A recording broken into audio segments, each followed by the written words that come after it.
It seems grossly unfair and outbalanced, because you want to have time to develop your defense strategy, and you want to know what they actually have against you, and if they're going to charge you, they should have everything already. But it seems to me like sometimes, like I said, Chicago, once we hand it over to the state's attorney, we get approved, we're not working it anymore. It's done.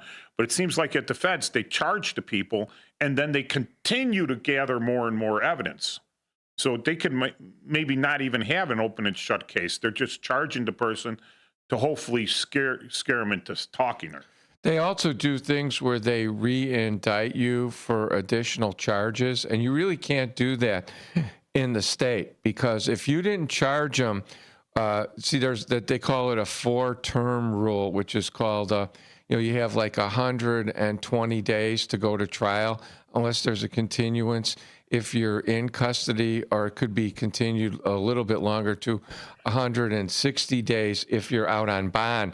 And you can't keep recharging people in the state like they do federally. Like federally, you see them re-indicting people over the same charges and adding new charges. You have to indict people on the state with everything you know at the time. That's why the prosecutors are so harsh on the police at the beginning, because they want all the evidence. And then Cook County is actually unique.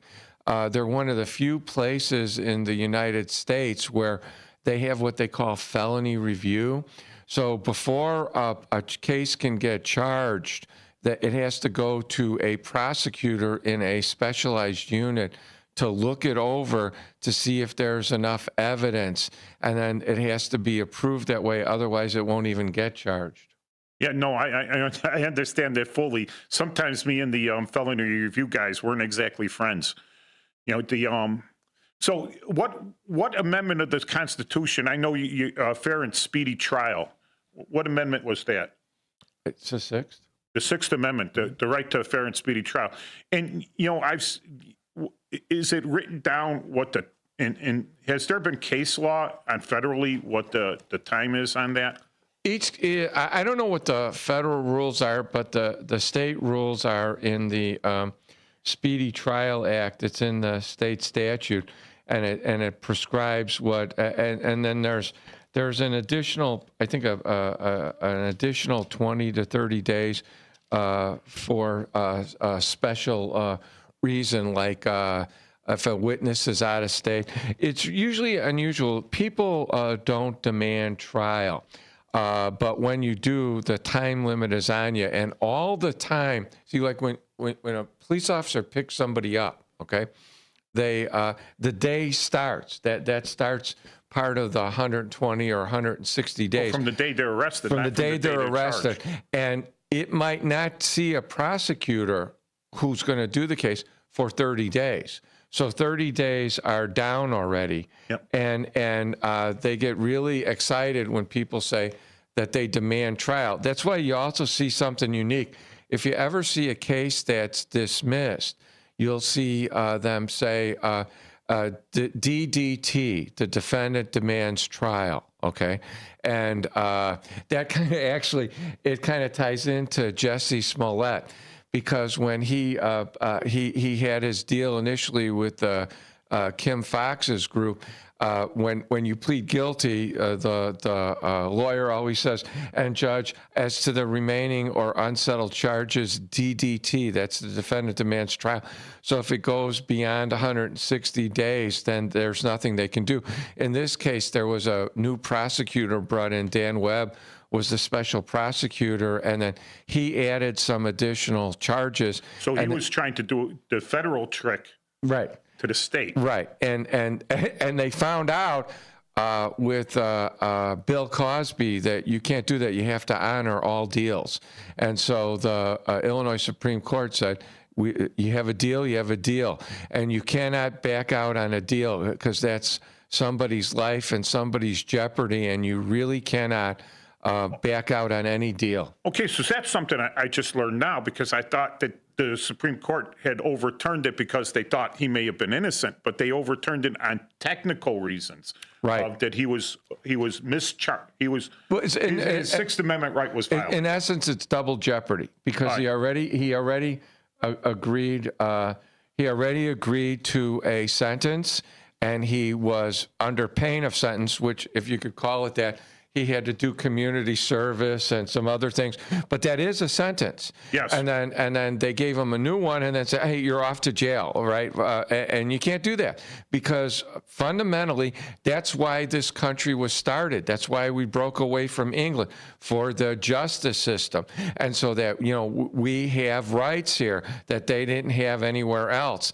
And same thing with Bill Cosby was given immunity when he gave a deposition. There was so much outcry, I think, at the case that they wanted him to give a civil deposition. He said, well, if I answer this, I could be prosecuted. And they say, well, we're going to give you immunity for that. And then years later, they said, oh, well, this is too outrageous. You can't do that. Once you have your deal with the person. Queen for a day means queen for a day. That's right, but that day might be forever, because once you get that deal, that's your deal.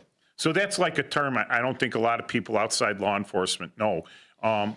Sometimes when you're brought in order to get your testimony against a bigger fish, you might be a little fish, they give you some immunity, and they basically say, well, we're going to make you queen for a day. So we're going to give you some immunity, and we'll give you almost anything you want, but you got to tell us everything you know. But they include in it, if we find out that you're lying, that revokes everything we've told you before, and it's usually a written agreement.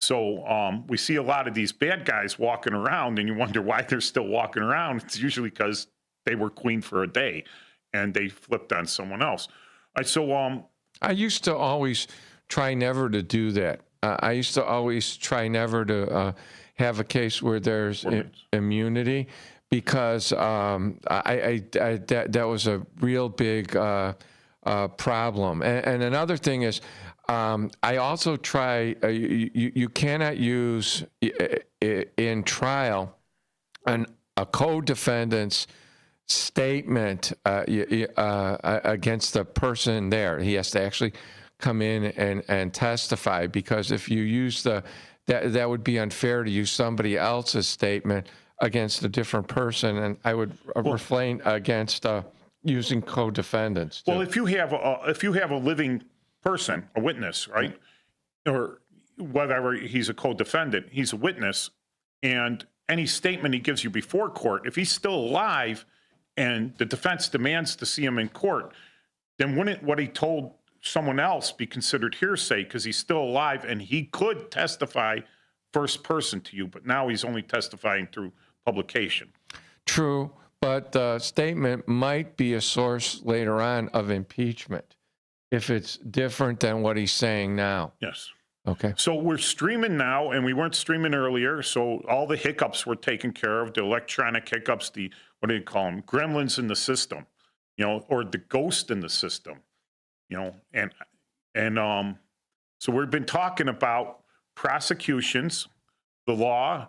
Jesse Smollett came up, and we explained that it wasn't that the Supreme Court found him innocent. It was just that the Supreme Court overturned a conviction because he had previously pled guilty to lesser charges. So it really wasn't so much the prosecutors or political. Jesse Smollett got the right that everyone else was entitled to, right? Entitled to. So if they tried to do the same thing to you, he did get a sweetheart deal. We agree. Do you agree with that? Oh, yes. That was a real sweetheart deal. If I had done something like that, yeah, I would have got, 1 to 3 years for felony disorderly conduct?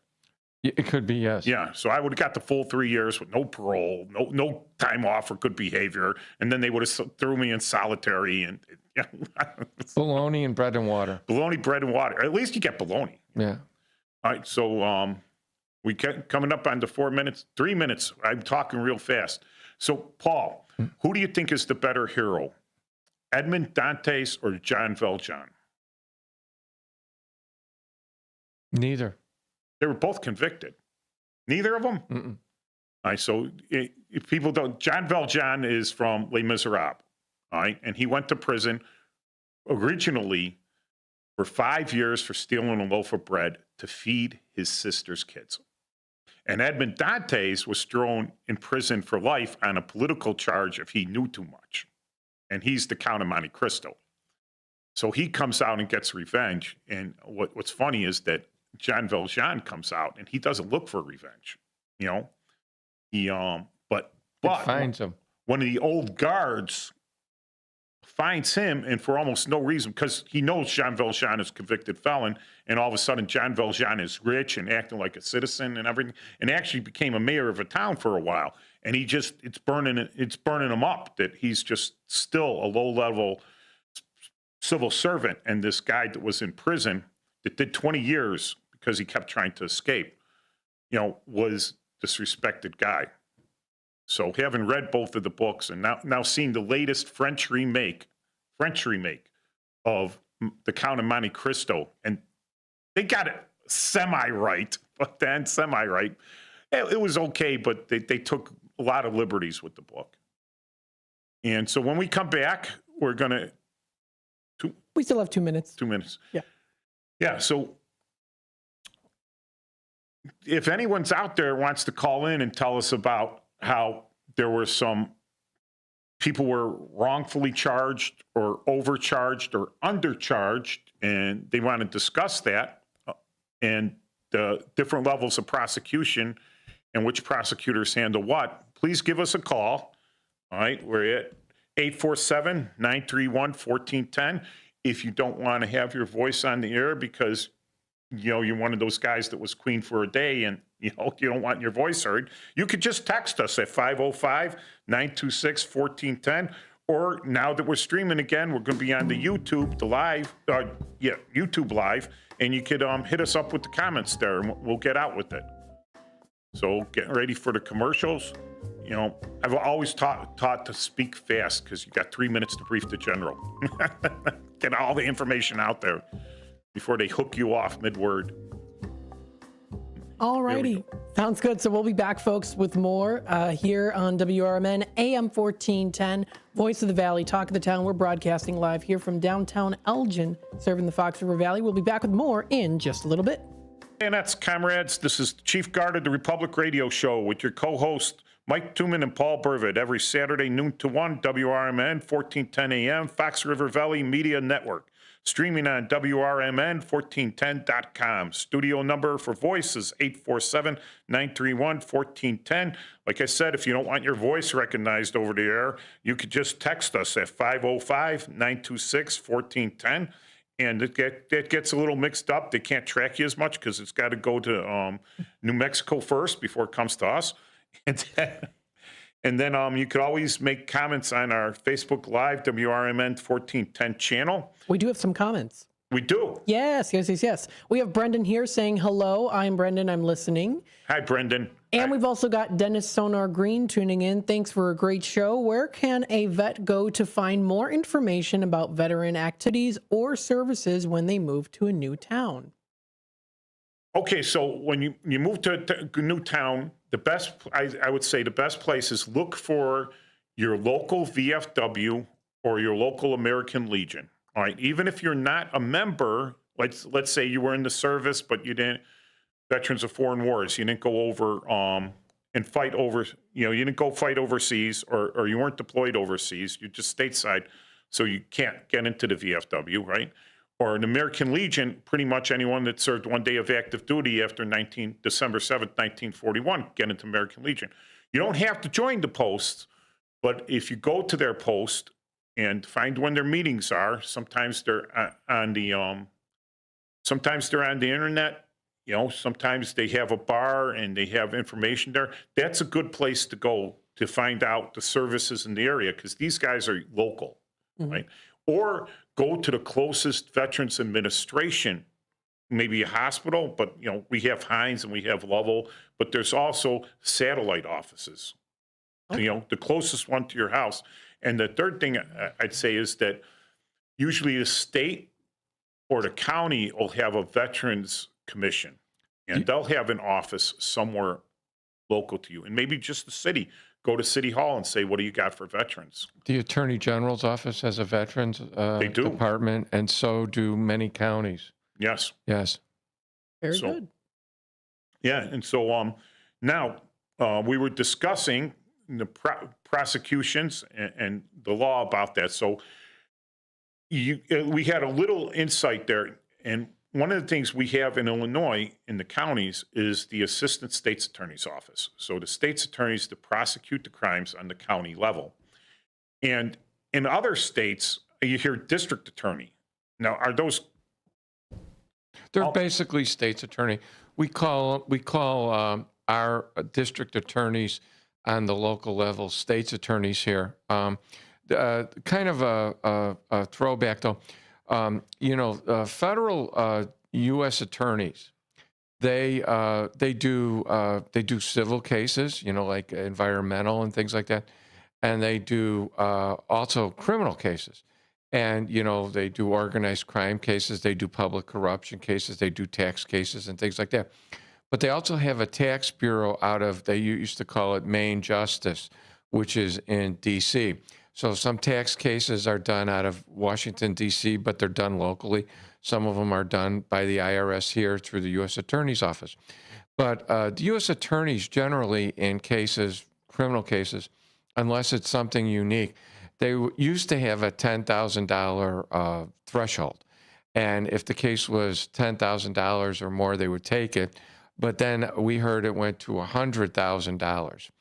So a lot of times, some of my best cases, whether I was with the state's attorney's office or the attorney general's office, would come in through federal investigations.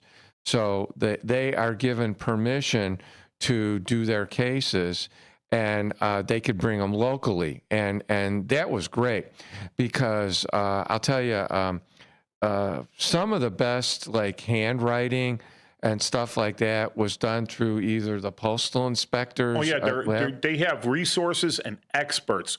Where Chicago, I'm still waiting for rape kits from 15 years ago to get tested. That's Chicago. The postal inspectors had some of the greatest handwriting analysis people, and so did the IRS. And it was a pleasure to really work with them because they're just detectives of a different kind, and they don't. I remember one of the last cases I did, and I'm not going to name names or anything like that, but I had a partner who kind of hung on to this case a little bit too long. It was a tax case for gas stations. Okay. And actually, if you look my name up, it'll all appear. But it was a tax case for gas stations, and how it happened was there was a gas station in the western suburbs, and the price of the gas was so low, the police had to set up a traffic thing so people could go in there. So it triggered an analysis of the Department of Revenue, and basically they figured out that he was selling gas too low and he wasn't paying taxes on the gas. Okay, you're supposed to pay some when you pick it up, but then you pay the rest, what they call the Z tapes. Okay, so they did this real big investigation and stuff like that, and we got his bank records. And I'm half Polish. Okay, and there was a missing $80,000. Okay, now I don't care how much money you have, but if $80,000 is missing, I'm going to know it. And I had a feeling the guy knew it, okay? Yeah. So my boss said, we got a statute coming up. And I had just had surgery. I was getting ready to retire. And he said, can we do anything? I said, well, I said, let's get the Secret Service involved. And they said, what do you mean? I said, well, I want to know where all of his checks were cashed all over. And believe it or not, they were covering Mrs. Obama at the time. And I asked them to get it, and she was at the McCormick Place. They drove around the state of Illinois building, and they threw a packet at me while I waited on the curb. And in there was every one of the checks except for the one $80,000 check that had never been cashed, okay? And then that gave us enough information to go to a judge to get a search warrant for the guy's house, okay? and we got a search warrant, which was done by the Illinois Department of Revenue and the Secret Service, and they found $80,000 in cash in a cookie jar underneath the guy's sink, and they found like another $80,000 That's in a cash big cookie jar. in another jar above the refrigerator. Okay, and then that's the only guy that I know that went to prison for not paying gas tax, and he actually got a felony conviction for not paying the gas tax. And you're sure he just wasn't buying the gas off the back of a hijacked truck? No. He was buying it. They have records. That happens sometimes, right, where they hijack a gas truck and then they. But he still would owe the tax. They force these individuals to buy the tax off them because it's stolen gas. They just get all the cash they can for it, and then this guy's got to sell it somehow. They dump it into his tanks, and it's like, now you got to explain why you have more gas than you're supposed to have. So maybe if I'm not trying to be the public defender here or the devil's advocate, because I've seen, it's like, what, dude, man, they're going to check out your taxes sooner or later, And I'm not going to say that I'm super pro tax or anything else, but be smart about it. Don't make it easy for them. 3 minutes, yeah. So I'm not giving anyone advice on how to commit crimes or why to commit crimes. I had another one that was interesting. The Attorney General's office doesn't have a grand jury, but they do have a grand jury for narcotics. And the narcotics people developed a source from the Cook County Sheriff's Office, but it was interesting because it was several counties. And they had determined that there was a group of people that were stealing, of all things, cooking oil. Okay. Now people say, well, what is it? Well, they would turn the cooking oil into biodegradable fuel. Biodiesel. But they have to take it to Wisconsin. So so people have like collectors in the back of their place. So they were following this group that were stealing the oil from other places. Yeah, there was a place over in back of the yards that would buy. The restaurants actually had to pay them to take it away. Then they would convert it to to fuel oil, but a lot to protein blocks, food for animal feed. Right, and in this one particular, there's a famous restaurant out in like the Bolingbrook area, and they followed them there. Cook County detectives followed them to Will County, and they had evidence of it. They actually put the hose into a pipe that was inside of the building, so that was enough to get me to do a burglary charge. And I have one guy actually went to get a felony prison conviction for stealing garbage, which was the oil. So nice. I kind of enjoyed that. Okay, so we got a call. Oh, great! Got a few minutes. Can we? Hello, welcome to the show. Yeah. I just got a question for the guy that was a detective. Yes. Also the show. Hey, so when you're saying be a queen for the day, is that kind of like when when you're in the interview room and you tell the guy, hey, why go to the pen when you can send a friend? Oh no! See, I was a Chicago detective. I didn't, when I had a case, once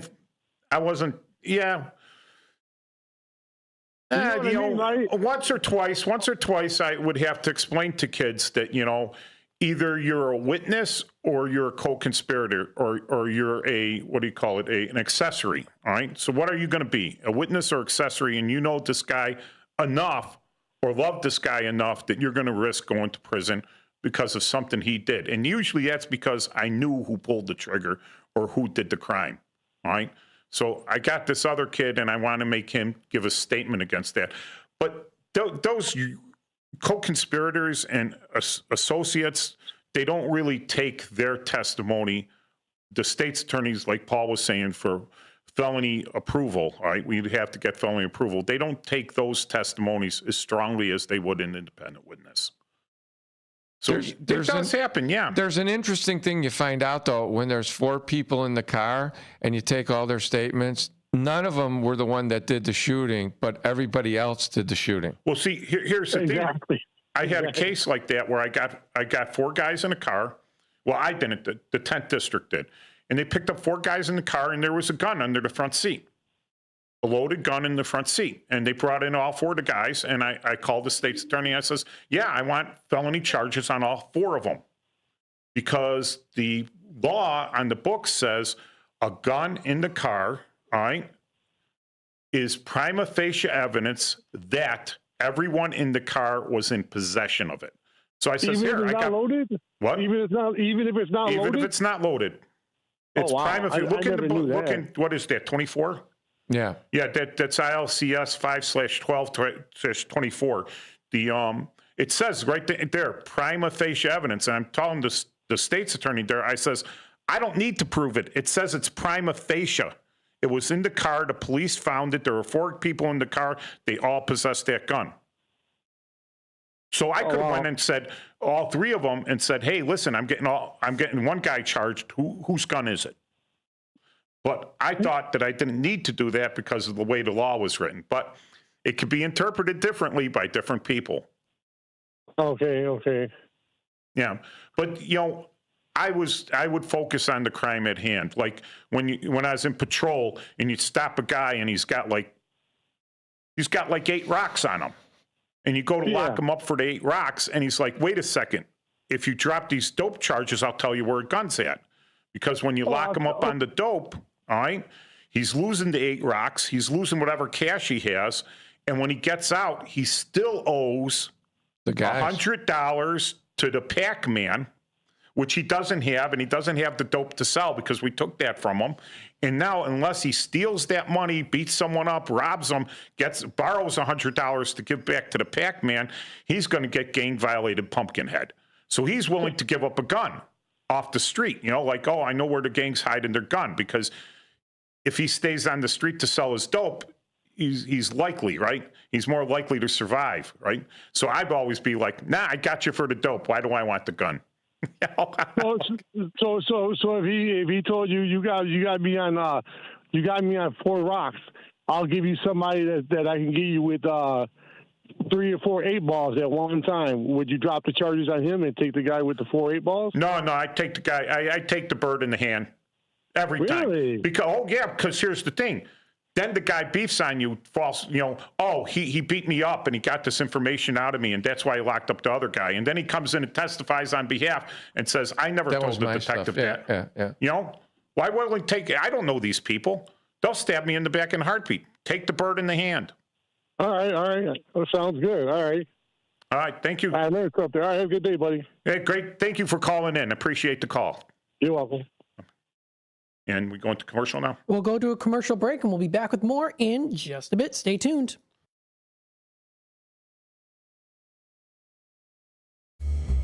The Distance Social, your spot for great craft cocktails with meaningful conversation. Whether you're out entertaining a group or out for a memorable nightcap, The Distance Social is your spot for starting or ending the perfect evening. Located at 314 North River Street in beautiful East Dundee, Illinois. Go the distance and find your social at The Distance Social.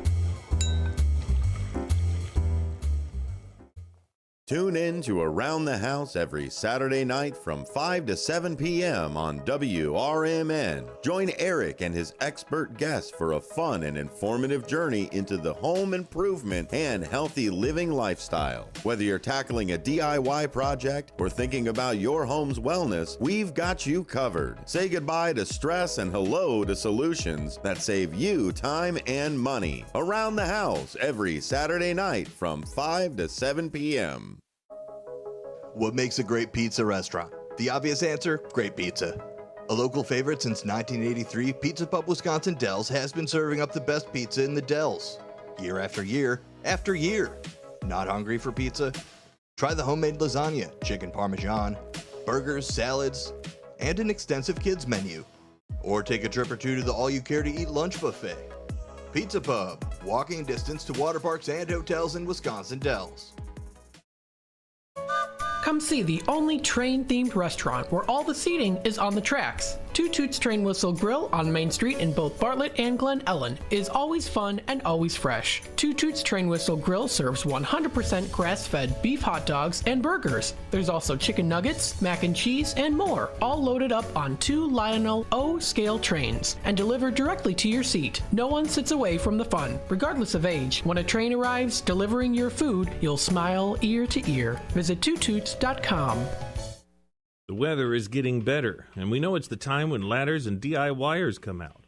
Before you start any new outdoor projects, ComEd wants you to know that electricity can jump from a power line to you and the tools you're using. So maintain a safe distance from any power lines. You can also call ComEd at 1-800-EDISON-1 to have those power lines de-energized the next time you do any type of work around them. Stay smart, stay safe, stay back. ComEd, powering lives. Hey, Tammy, I just made an AI fact checker for the show. Do you want to try it out? Sure. Talk Time with Tammy and Friends is the best show on WRMN. Oh, Talk Time with Tammy and Friends is the best show on WRMN, huh? What a bold, subjective opinion masquerading as a fact. Sure, I bet you and all 12 of her fans feel that way. While I can confirm the show exists, yay for reality, its best status is completely debatable. And yes, congratulations, it does air Monday through Thursday, 2 p.m. to 4 p.m. Let me know when Tammy wins an Emmy or something. Until then, this is a hard nope on objectivity. Grade 310. Fact, Talk Time with Tammy and Friends airs weekdays, Monday, Thursday, 2 p.m. to 4 p.m. on WRMN. Try again when you want to talk about facts, not fangirling. I'll work on it. You better.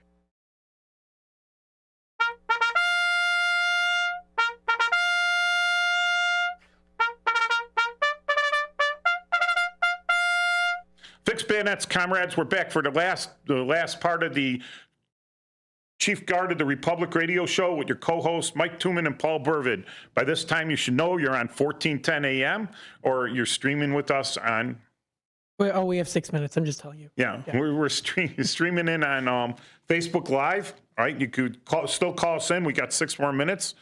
847-931-1410 for voice or text 505-926-1410. Now, I wanted to talk. I want to do a little push for one of my books here. All right, so I wrote a book, based on my police experience, and it's called Thug PI. And the Thug, THUG, stands for Temporarily for Hire Ugly Godfather. Now, he's a retired Chicago patrolman, but that got a private investigator's license. And he goes out there, and he's a, what do you call it? He kind of does private detective stuff, but then he goes on the dark net and does some vigilante stuff, right? And so he gets involved with a federal investigation. So he stands up, he handles it in a certain way. And you would really like the book. It's available on Amazon. So Thug, THUG, PI, private investigator, all right? And it's called Temporarily for Hire, Ugly Godfather. That's the subtitle. And you could find it under Michael Tooman on Amazon.com. Or you could just look it up and it'll be available on other online retailers such as Barnes & Noble. Or you go into Barnes & Noble and order it up and they'll order a copy for you. And so, Paul, anything more we could say about prosecutors? Yeah. Like I said, the Attorney General, they can prosecute cases in every county, but they don't have a grand jury except for this special narcotics grand jury. So they have to get what's called permission from the local state's attorney to use the local grand jury, okay? And then each state's attorney, and there's 102 of them, in Illinois has their own grand jury because the counties have their own grand jury. Now, in some of the small counties, it's kind of like, like when you think about, you think about Illinois as like got very dynamic. It's Chicago, it's Elgin, it's Rockford, it's Joliet, it's Springfield, Peoria, East St. Louis, and all that. But the majority of Illinois is rural, and Grundy County. Right. And in these counties, they don't usually have a sitting grand jury all the time. And so though in those cases, in those jurisdictions, a lot of times they do preliminary hearings instead of indictments, and it's kind of unusual where they, that's why a lot of people go down to the courthouse. They used to say, in the olden days, when they didn't have television and stuff like that, people would hang out at the courthouse to see what went on. And, if you ever watch a preliminary hearing, now up here, we usually don't do preliminary hearings unless there's something wrong with the case. We usually go directly to indictment. But in other counties, they do the preliminary hearing. And one of the reasons why you don't want to do a preliminary hearing is because you don't want to have all your witnesses testifying on paper at the beginning. And that's also, you don't really put too many witnesses on in the grand jury either. You usually have the police testify about what they read. Yeah, in Chicago, we had a thing called the probable cause hearing. Right. So before it went to the grand jury, right, we would arrest someone, right? So we would arrest them. We would file the charges. It hadn't been to the grand jury yet. And then, because if it's a felony, it goes to preliminary, the probable cause hearing almost right away, as soon as the court's open. And the judge can say, in that case, whether there's enough probable cause to have arrested this person in the first place. Sometimes they say, no, there isn't. The judge does. Then the state's attorney could either let the charge be dismissed, or they could forward it to the grand jury. And the grand jury can hear the evidence now, and they can issue a statement whether charges are going to be filed. All right. So then they say, yeah, there's a true bill. All right. So now this guy could be arrested and charged with that felony that the judge had said that there wasn't probable cause for. So sometimes they send that sometimes that's how it makes it to the grand jury. Other times when a detective is there, maybe the guy was arrested on a misdemeanor and they want to upgrade it. So now a detective goes and investigates that further and gets enough evidence. Then he takes that evidence to the grand jury, and the grand jury issues a true bill or a no true bill. If it's a true bill, then the charge is upgraded to a felony charge. But either way, same burden of proof for a misdemeanor as there is for a felony. That's right. Yeah. So next week we're going to have another great show here. My new co-host, he was on last week, and you could watch our shows. They're on the YouTube Live. The WRMN puts it on there, and they're also going to be uploaded to the Chief Guard of the Republic YouTube channel. And I'm going to try to get some onto our webpage, which is CGR, which stands for Chief Guard of the Republic. So cgr.silink, PSYLINK.net. So that's our webpage for our radio show, cgr.silink.net. Listen to us next week here on 1410 AM, the Fox River Valley Media Network.